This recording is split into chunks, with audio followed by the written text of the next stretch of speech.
Hello guys, welcome to UPSC point.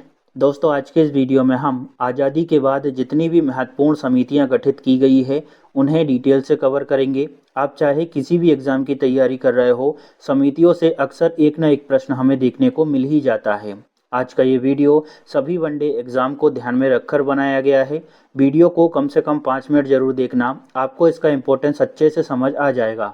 तो चलिए शुरू करते हैं। दोस्तों, आज़ादी के तुरंत बाद जून 1948 में एक समिति का गठन किया गया जिसका नाम था एसके धर समिति। इसका गठन कब हुआ? जून 1948 में। और ये समिति दिसंबर 1948 में अपनी रिपोर्ट प्रस्तुत करती है। ठीक है। इस समिति की अध्यक्षता कर रहे थे इलाहाबाद उच्च न्यायालय के सेवानिवृत्त न्यायाधीश एसके धर। इस समिति का उद्देश्य था ये जांच करना कि भैया भाषाई आधार पर राज्यों का पुनर्गठन किया जाना फिलहाल संभव है या फिर नहीं है। इतना समझ गए ना? देखिए, दिसंबर 1948 में ये समिति अपनी रिपोर्ट प्रस्तुत करती है और इस समिति ने उस रिपोर्ट में कहा कि भाषाई आधार पर राज्यों का पुनर्गठन किया जाना फिलहाल संभव नहीं है। यानी भाषाई आधार पर राज्यों के पुनर्गठन को इस समिति ने अस्वीकार कर दिया और इसे राष्ट्रीय एकता और प्रशासनिक दक्षता के विरुद्ध माना। इस समिति की रिपोर्ट से कई सारे विपक्ष के नेता और कई सत्ता पक्ष के नेता भी नाराज हो गए। परिणाम स्वरूप दिसंबर 1948 में ही दूसरी समिति का गठन किया गया जिसका नाम था जेवीपी समिति। इसका गठन दिसंबर 1948 में हुआ और इसका उद्देश्य था कि जो पुरानी कमेटी है ना अपनी एसके धर, उसकी सिफारिशों की समीक्षा करना। इस समिति में कौन कौन शामिल थे? तो भैया ये शामिल थे जवाहरलाल नेहरू। देखिए, इसका नाम क्या है? जेबीपी समिति। तो जे से हो गए जवाहरलाल नेहरू, बी से हो गए वल्लभ भाई पटेल और पी से हो गए दोस्तों हमारी पट्टाभी सीतारमैया। समझ गए ना? इस समिति ने अप्रैल 1949 में अपनी रिपोर्ट प्रस्तुत की। अब देखिए दोस्तों, ये सभी कांग्रेस के साथ थे, इसी वजह से इसको कांग्रेस समिति के नाम से भी जाना जाता है। इस समिति ने क्या निष्कर्ष दिए? किसने? जेबीपी समिति ने क्या बोला कि भैया ये जो अपनी पुरानी समिति है ना एसके धर समिति, इसने बिल्कुल सही कहा है। फिलहाल की कंडीशन में प्रशासनिक दक्षता और राष्ट्रीय एकता को अगर हम प्राथमिकता देते हैं तो भाषाई आधार पर राज्यों का पुनर्गठन नहीं किया जा सकता। तो इस समिति ने भी भाषाई आधार पर राज्यों के पुनर्गठन को अस्वीकार कर दिया। तो उम्मीद करता हूँ इतना आपको अच्छे से समझ आ गया होगा। अब हम अगर इसके महत्व की बात करें तो इसके निष्कर्षों से फजल अली आयोग के गठन का मार्ग प्रशस्त हुआ। क्या हुआ? लगातार दो समितियों ने ये बोल दिया कि भाषाई आधार पर राज्यों का पुनर्गठन नहीं होना चाहिए। इसके परिणाम स्वरूप कई सारे राज्यों में आंदोलन होने लगे, विशेष रूप से मद्रास वाले इलाके में। इसी के परिणाम स्वरूप एक नए आयोग का गठन किया जाता है जिसको नाम दिया गया फजल अली आयोग। अब हम इसी के बारे में थोड़ा सा पढ़ लेते हैं। देखिए, इसका गठन किया गया 1953 में।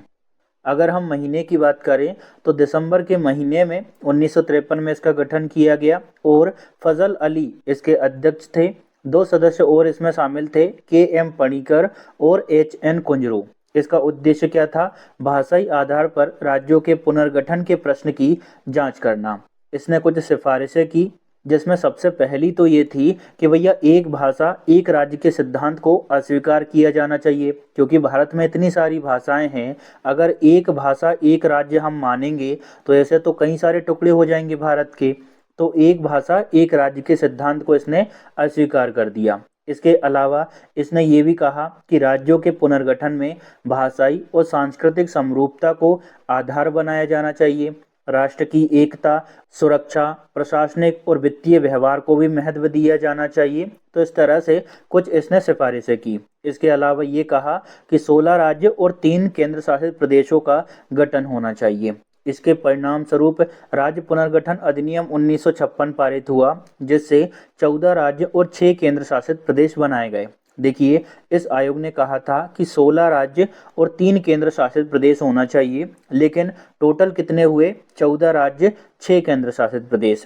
महत्व की बात करें इस आयोग के, तो भैया इस आयोग के सिफारिशों के बाद में भाषाई आधार पर राज्यों के पुनर्गठन की व्यापक नींव पड़ी। फिर कई सारे दूसरे राज्य भी अपनी मांगों को उठाते रहे निरंतर। उम्मीद करता हूँ ये भी आपको अच्छे से समझ आ गया होगा। यहाँ पर मैंने सारा सिनॉप्सिस के रूप में भी डिज़ाइन किया है, तो आप चाहें तो यहाँ से क्विक रिवीजन भी कर सकते हैं। चलिए अब बात कर लेते हैं दोस्तों अपने पहले पिछड़ा वर्ग आयोग की, जिसका नाम था काका कालेलकर आयोग। इसकी स्थापना 1953 में हुई। काका कालेलकर इसकी अध्यक्षता कर रहे थे। अगर हम इस आयोग के उद्देश्यों की बात करें तो इसका उद्देश्य था सामाजिक एवं शैक्षणिक रूप से पिछड़े वर्गों की पहचान करना और उनके लिए आरक्षणों की सिफारिशें करना। इस आयोग ने कुछ ऐसी सिफारिशें की जिसके परिणाम स्वरूप इसकी रिपोर्ट को लागू नहीं किया गया। अब कौन कौन सी सिफारिशें की, तो इसने कहा कि तकनीकी और व्यावसायिक संस्थानों में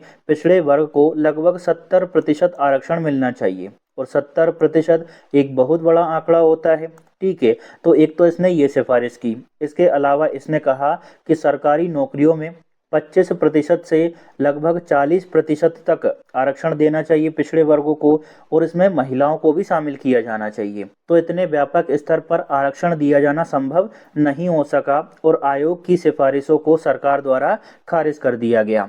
आगे चलकर मंडल आयोग का गठन किया गया, उसके बारे में भी हम चर्चा करेंगे। तो यहाँ पर काका कालेलकर आयोग का गठन क्यों किया गया था, ये आप समझ गए। कब गठन किया गया था? 1953 में। अगर हम महीने और तारीख की बात करें तो 29 जनवरी को इसका गठन किया गया था, 29 जनवरी 1953 को। चलिए अब आगे बढ़ते हैं। अगली महत्वपूर्ण समिति है बीजी खेर समिति। इसे प्रथम आधिकारिक भाषा आयोग के रूप में भी जाना जाता है और इसका गठन हुआ था 1955 में। 1955 में कब? 7 जून को। 7 जून 1955 में बीजी खेर समिति का गठन किया गया। इस समिति की अध्यक्षता कर रहे थे बीजी खेर। अब बीजी खेर कौन थे? तो इनका पूरा नाम था बाल गंगाधर खेर और यह बम्बई के पूर्व मुख्यमंत्री थे। ठीक है, इस समिति का उद्देश्य क्या था? तो इस समिति का उद्देश्य था केंद्र सरकार के कार्यालयों में हिंदी के प्रयोग को बढ़ावा देने और अंग्रेजी के उपयोग पर सीमाएं तय करने के लिए सिफारिशें करना। ठीक है, भारत में आधिकारिक भाषा कौन सी होनी चाहिए, इसकी सिफारिश करना भी इसका प्रमुख उद्देश्य था। अगर हम इस समिति की सिफारिशों की बात करें तो इसने कहा हिंदी को आधिकारिक भाषा के रूप में बढ़ावा दिया जाना चाहिए और अंग्रेजी के स्थान पर अधिकांश मामलों में हिंदी का प्रयोग ही किया जाना चाहिए। इम्पोर्टेंस की बात करें कि भैया इस समिति का महत्व क्या था, तो भैया इस समिति की रिपोर्ट के बाद में 1963 में राष्ट्रपति द्वारा एक अधिनियम पारित किया गया जिसका नाम था आधिकारिक भाषा अधिनियम 1963। इस समिति ने राष्ट्रीय भाषा नीति की दिशा तय करने में भी काफी महत्वपूर्ण भूमिका निभाई। आशा करता हूँ ये भी आपको अच्छे से समझ आ गया होगा। चलिए अब बात कर लेते हैं कुछ अन्य समितियों की, जिसमें पहली है बलवंत राय मेहता समिति। इसका गठन किया गया था 1957 में। कब इसका गठन हुआ? जनवरी 1957 में। अध्यक्ष कौन थे? बलवंत राय मेहता। उद्देश्य क्या था इस समिति का? तो इसका उद्देश्य था सामुदायिक विकास कार्यक्रम की समीक्षा करना। सामुदायिक विकास कार्यक्रम 1952 में शुरू हुआ था, इसके बाद ये विफल हो गया, तो इसी की विफलताओं की जांच करने के लिए बलवंत राय मेहता समिति का गठन किया गया था। इसके अलावा इस समिति का उद्देश्य ये भी था कि लोकतांत्रिक विकेंद्रीकरण को कैसे बढ़ावा दिया जाए।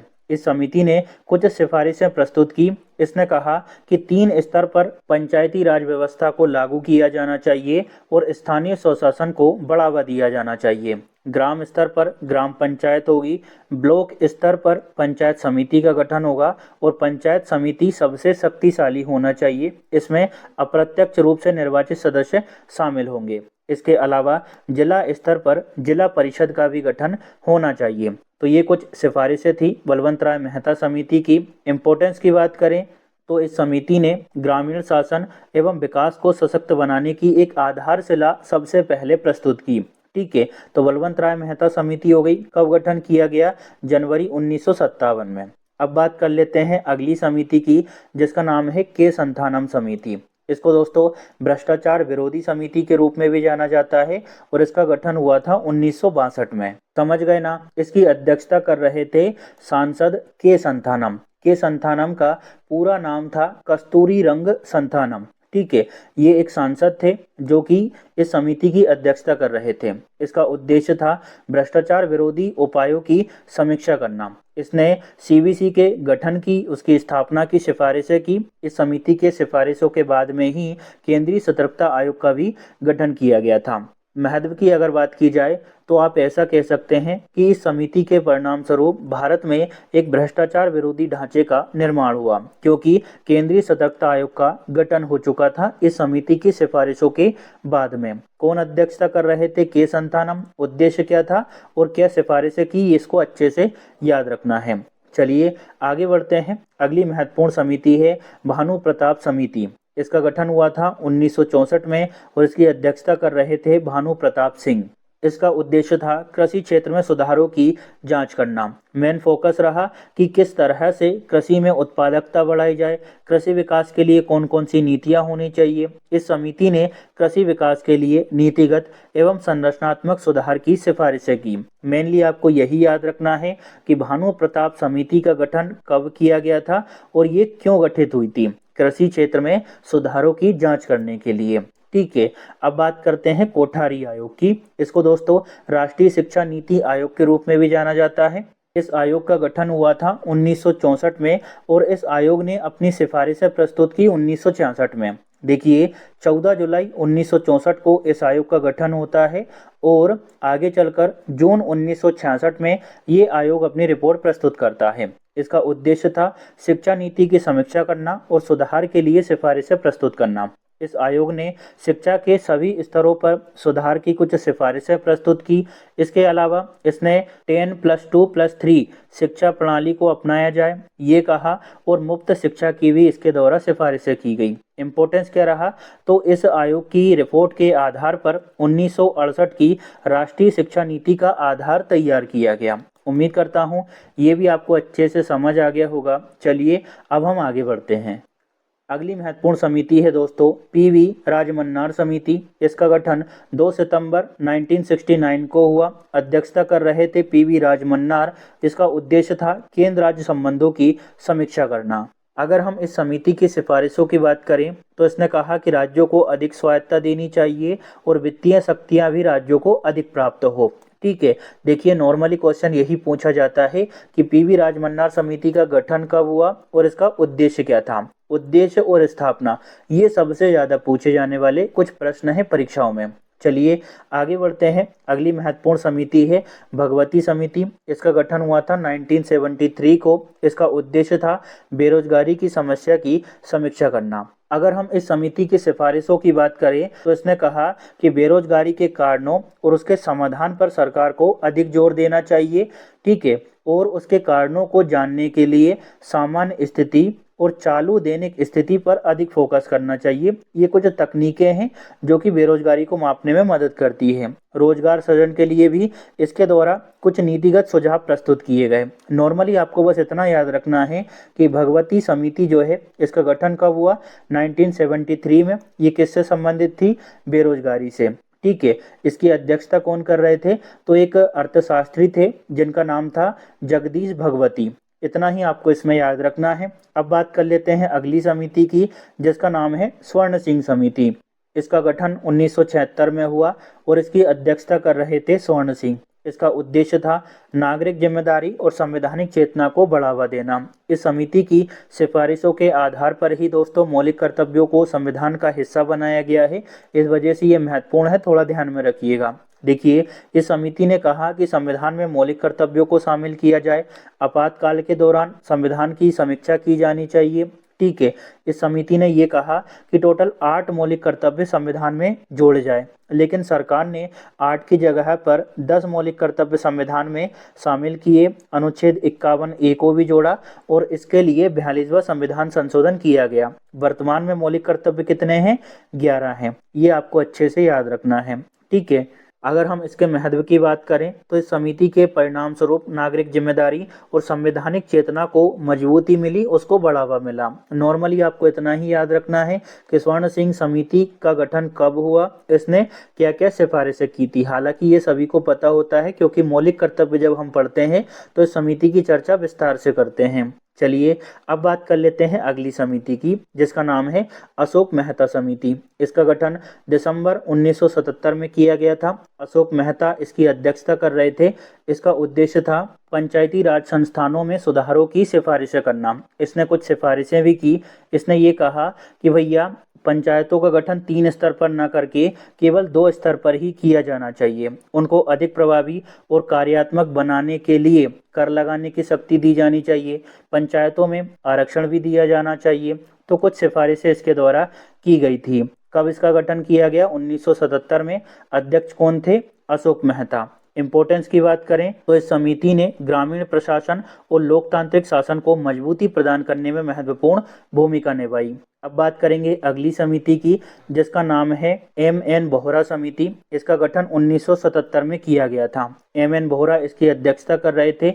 इसका उद्देश्य था राजनीति में अपराधीकरण की जांच करना। अगर हम इस समिति के सिफारिशों की बात करें तो इस समिति ने कहा कि नेताओं और अपराधियों के गठजोड़ को तोड़ने के लिए एक नोडल एजेंसी का गठन किया जाए जो कि खुफिया जानकारी एकत्रित कर सके।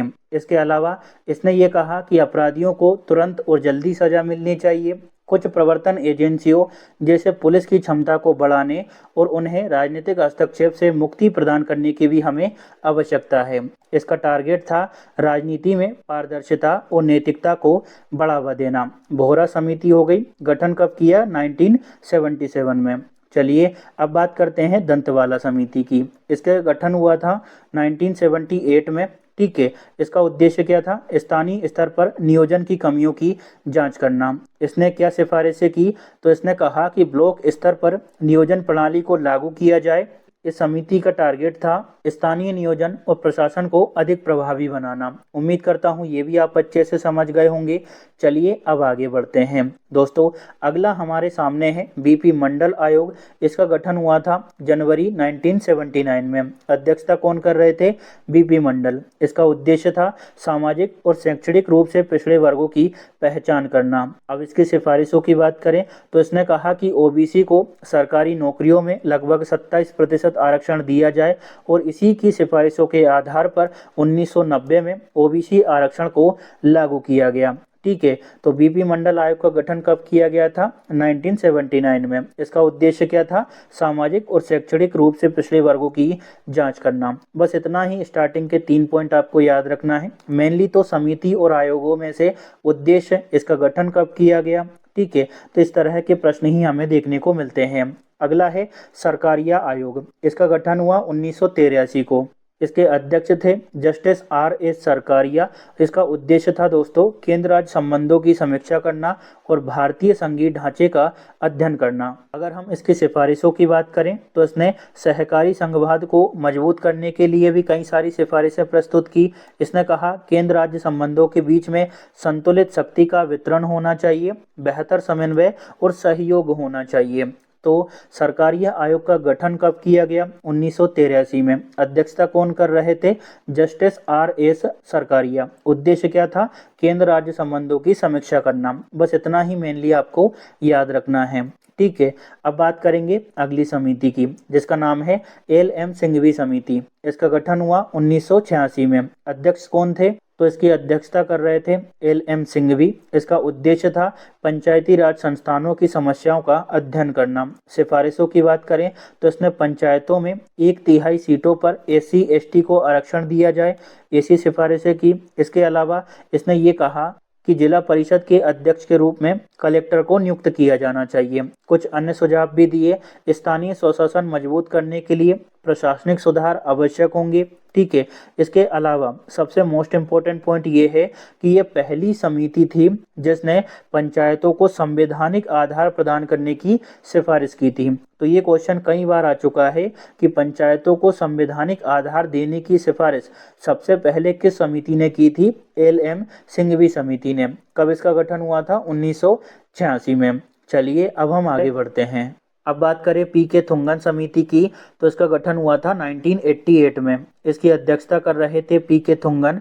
इसका उद्देश्य था पंचायती राज संस्थानों को किस तरह से मजबूती प्रदान की जाए, इसकी सिफारिशें करना और स्थानीय स्वशासन को किस तरह से प्रभावी बनाया जाए, इसके भी सुझाव देना। इसने कुछ सिफारिशें की। इसने कहा कि पंचायतों को संवैधानिक मान्यता मिलनी चाहिए। इसके अलावा इसने ये कहा कि 3 स्तर पर पंचायत प्रणाली को लागू किया जाए। कौन कौन से? ग्राम स्तर पर, ब्लॉक स्तर पर और जिला स्तर पर। पंचायतों का कार्यकाल निश्चित होना चाहिए 5 वर्षों का।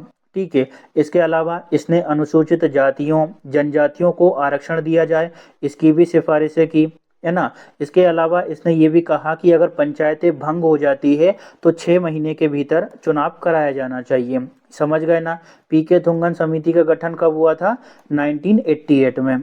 चलिए अब बात करते हैं अगली समिति की, जिसका नाम है लकड़ावाला समिति। गठन कब हुआ? 1989 में। इस समिति की अध्यक्षता एक प्रोफेसर कर रहे थे जिनका नाम था डी.टी. लकड़ावाला। इसका उद्देश्य था भारत में गरीबों की संख्या और अनुपात का आकलन करना। इस समिति ने भारत में गरीबी मापन के लिए एक कैलोरी आधारित पद्धति को अपनाए जाने की सिफारिश की थी और इस लकड़ावाला समिति की सिफारिशों के आधार पर ही भारत में गरीबी उन्मूलन नीतियों को भी आकार दिया गया। उम्मीद करता हूँ ये भी आपको समझ आ गया होगा। अगली महत्वपूर्ण समिति है दिनेश गोस्वामी समिति। इसका गठन 1990 में हुआ था। दिनेश गोस्वामी इसकी अध्यक्षता कर रहे थे। इसका उद्देश्य था निर्वाचन सुधारों की जांच करना। अगर हम इसकी सिफारिशों की बात करें तो इसने कई सारी सिफारिशें की, जैसे मतदाता सूची में सुधार किया जाना चाहिए, एक उम्मीदवार को 2 से अधिक निर्वाचन क्षेत्रों से चुनाव लड़ने की अनुमति नहीं दी जानी चाहिए, दल बदल विरोधी कानून प्रभावी होना चाहिए। ठीक है। ईवीएम के उपयोग को बढ़ावा देने और फर्जी मतदान को रोकने के भी इसने उपाय सुझाए। इसके अलावा इसने ये कहा कि राजनीतिक दलों को चुनाव के लिए सरकारी निधि प्रदान की जानी चाहिए। तो दिनेश गोस्वामी समिति आपको अच्छे से समझ आ गई। 1990 में इसका गठन किया गया था। उद्देश्य क्या था? निर्वाचन सुधारों की जांच करना। आगे बढ़ते हैं। अगली महत्वपूर्ण समिति है प्रथम नरसिम्हम समिति। इसका गठन 1991 में किया गया था। देखिए, नरसिम्हम समिति 2 बार गठित हुई थी, तो हम दोनों को एक साथ पढ़ेंगे। 1991 में पहली नरसिम्हम समिति का गठन हुआ। इसका उद्देश्य था वित्तीय प्रणाली में सुधार करना। अगर हम इस समिति की सिफारिशों की बात करें तो इस समिति ने कहा कि बैंकों को उनके कमजोर ऋणों यानी एनपीए के लिए सख्त लेखांकन मानक अपनाने होंगे, पूंजी पर्याप्तता मापदंड को प्रभावी बनाना होगा, बैंकिंग क्षेत्र के उदारीकरण का भी इसने समर्थन किया। दोस्तों, इस समिति की सिफारिशों के आधार पर ही भारतीय बैंकिंग क्षेत्र के लिए आधुनिकीकरण का मार्ग प्रशस्त हुआ। तो पहली हो गई अपनी 1991 में। इसके बाद दूसरी समिति का गठन होता है 1992 में। इसका उद्देश्य था बैंकिंग सुधारों की प्रगति की समीक्षा करना। सिफारिश की बात करें तो इसने ये कहा कि पहली वाली समिति की सिफारिशों को सही ढंग से आप लोग लागू करिए। इसी समिति की सिफारिश के बाद में बैंकिंग प्रणाली को अधिक पारदर्शी और कुशल बनाया गया। उम्मीद करता हूँ ये भी आपको अच्छे से समझ आ गया होगा।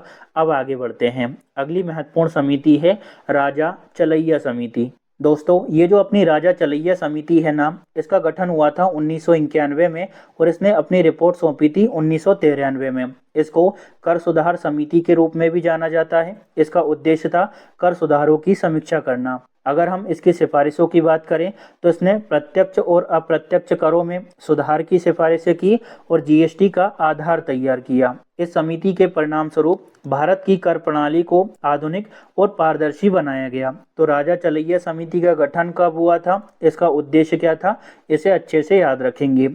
चलिए अब बात करते हैं अगली समिति की, जिसका नाम है राम नंदन समिति। इसका गठन हुआ था 1993 में। इसका उद्देश्य था ओबीसी जो कैटेगरी है उसमें क्रीमी लेयर की पहचान करना। इसने क्रीमी लेयर को ओबीसी आरक्षण से बाहर करने की सिफारिशें की थी। अगर हम इसके इम्पोर्टेंस की बात करें तो इसने ओबीसी आरक्षण को अधिक समावेशी और निष्पक्ष बनाने में अपनी महत्वपूर्ण भूमिका निभाई। देखिए, ओबीसी में क्रीमी लेयर की पहचान करने के लिए किस समिति का गठन किया गया? रामनंदन समिति। इसे बहुत अच्छे से याद रखेंगे। कब इसका गठन हुआ?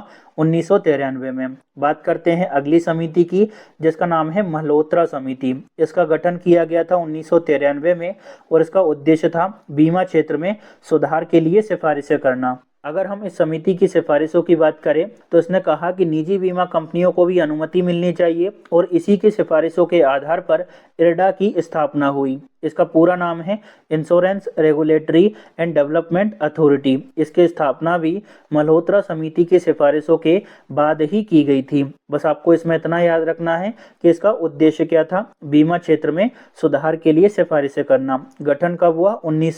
1993 में। चलिए आगे बढ़ते हैं। अगली महत्वपूर्ण समिति है जे.आर. वर्मा समिति। इसका गठन हुआ था 1998 में। इसका उद्देश्य था भारत में वित्तीय बाजार सुधारों की जांच करना, शेयर बाजार की पारदर्शिता और स्थिरता को बढ़ावा देना। दोस्तों, इसका मुख्य फोकस था पूंजी बाजार में सुधार, निवेशकों की हितों की सुरक्षा। ठीक है, तो अपने जे.आर. वर्मा समिति का मुख्य फोकस था दो चीजों पर, पूंजी बाजार में सुधार और निवेशकों के हितों की सुरक्षा। अगर हम इसके महत्व की बात करें तो इस समिति ने आधुनिक और मजबूत वित्तीय बाजार ढांचे की दिशा में महत्वपूर्ण योगदान दिया। चलिए आगे बढ़ते हैं। अगली महत्वपूर्ण समिति है जिसका नाम है रघुराम राजन समिति। इसका गठन 2007 में किया गया था। इसका उद्देश्य था वित्तीय क्षेत्र में सुधार के लिए सिफारिशें करना। अगर हम इस समिति की सिफारिशों की बात करें तो इस समिति ने वित्तीय समावेशन और रेगुलेटरी रिफॉर्म्स के लिए कुछ सिफारिशें प्रस्तुत की।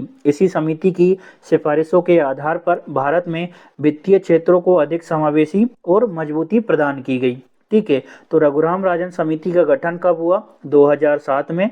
उद्देश्य क्या था? वित्तीय क्षेत्र में सुधार के लिए सिफारिशें प्रस्तुत करना। चलिए अब हम आगे बढ़ते हैं।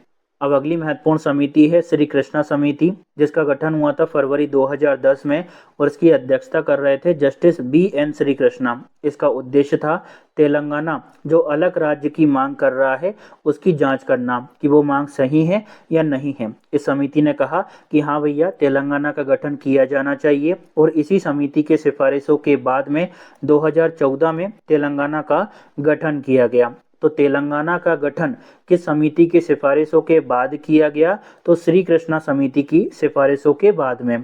ठीक है, चलिए आगे बढ़ते हैं। अगला है दोस्तों गाडगिल आयोग। इसका गठन हुआ था 2011 में। देखिए, एक है गाडगिल आयोग और दूसरा है गाडगिल समिति। दोनों को हम अच्छे से पढ़ेंगे। इसकी स्थापना हुई थी गाडगिल आयोग की 2011 में। इसकी अध्यक्षता कौन कर रहे थे? माधव गाडगिल। इसका उद्देश्य था पश्चिमी घाट की पारिस्थितिकी की जांच करना। इसने कहा कि भैया पश्चिमी घाट के लगभग 64% हिस्से को पारिस्थितिकीय संवेदनशील क्षेत्र घोषित किया जाना चाहिए। दोस्तों, गाडगिल आयोग की सिफारिशों के बाद में ही पर्यावरण संरक्षण नीतियों को प्रभावी किया गया। हालांकि इसका जो क्रियान्वयन है वो बहुत ही सीमित मात्रा में किया गया था। गाडगिल आयोग का गठन कब किया गया था और क्यों किया गया था, बस आपको इतना ही याद रखना है। गाडगिल समिति के बारे में थोड़ा अच्छे से जानेंगे। इसका गठन हुआ था 1988 में। बी.एन. गाडगिल इसकी अध्यक्षता कर रहे थे। इसका उद्देश्य था पंचायती राज को प्रभावी किस तरह से बनाया जाए, इसके लिए सिफारिशें देना। तो इसने कहा कि भैया 3 स्तर पर पंचायतों का गठन हो, चुनाव प्रत्यक्ष होने चाहिए और पंचायतों को शक्तिशाली बनाने के लिए उन्हें कराधान की शक्तियां भी दी जानी चाहिए। ठीक है, अब हम अगर इसके महत्व की बात करें कि इसका इम्पोर्टेंस क्या रहा, तो ग्रामीण लोकतंत्र और स्थानीय शासन को मजबूती प्रदान करने में गाडगिल समिति का महत्वपूर्ण भूमिका रही। चलिए बात करते हैं कस्तूरी रंगन समिति की। इसका गठन हुआ था 2013 में। इसकी अध्यक्षता कर रहे थे के कस्तूरी रंगन। इसका उद्देश्य था पश्चिमी घाट की परिस्थिति की समीक्षा करना। इसने सिफारिशें की कि पश्चिमी घाट के लगभग 37% क्षेत्र को पारिस्थितिकीय संवेदनशील क्षेत्र घोषित किया जाना चाहिए। अगर हम इसके महत्व की बात करें तो इसने पर्यावरण संरक्षण और विकास के बीच में संतुलन बनाने में अपनी महत्वपूर्ण भूमिका निभाई थी। देखिए, नॉर्मल बस आपको इतना याद रखना है कि समिति का गठन कब किया गया, इसका उद्देश्य क्या था। सिफारिशें भी कभी कभी पूछ ली जाती है, लेकिन अधिकांश जो प्रश्न आते हैं वो स्टार्टिंग के 3-4 पॉइंट से ही आपके कवर हो जाएंगे।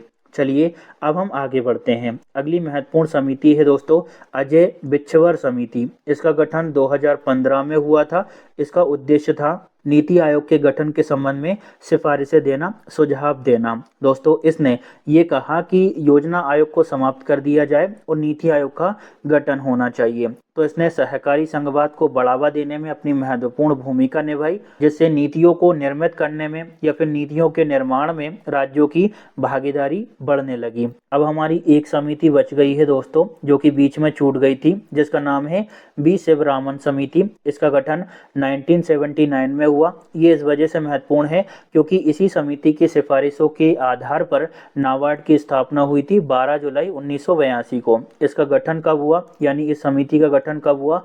30 मार्च 1979 में इसका गठन हुआ। आरबीआई द्वारा इसको स्थापित किया गया था। बी शिवरामन इसकी अध्यक्षता कर रहे थे। इसका उद्देश्य था ग्रामीण ऋण और विकास वित्त पोषण प्रणाली की समीक्षा करना। अच्छे से याद रखेंगे कि नाबार्ड की स्थापना किस समिति की सिफारिश के आधार पर की गई? बी शिवरामन समिति की सिफारिशों के आधार पर नाबार्ड की स्थापना हुई 12 जुलाई 1982 को। तो यहाँ पर हमारा आज का वीडियो खत्म होता है। दोस्तों, इसका पीडीएफ आपको आरटीआई एप्लीकेशन और टेलीग्राम चैनल दोनों जगह पर मिल जाएगा। वहाँ से आप डाउनलोड करके रिवीजन कर सकते हैं। अगर कुछ चीज़ें समझ नहीं आती तो आप एक दो बार और वीडियो को देख लेना। अगर दोस्तों वीडियो अच्छी लगी हो तो प्लीज़ लाइक शेयर और सब्सक्राइब जरूर करिएगा। Thank you.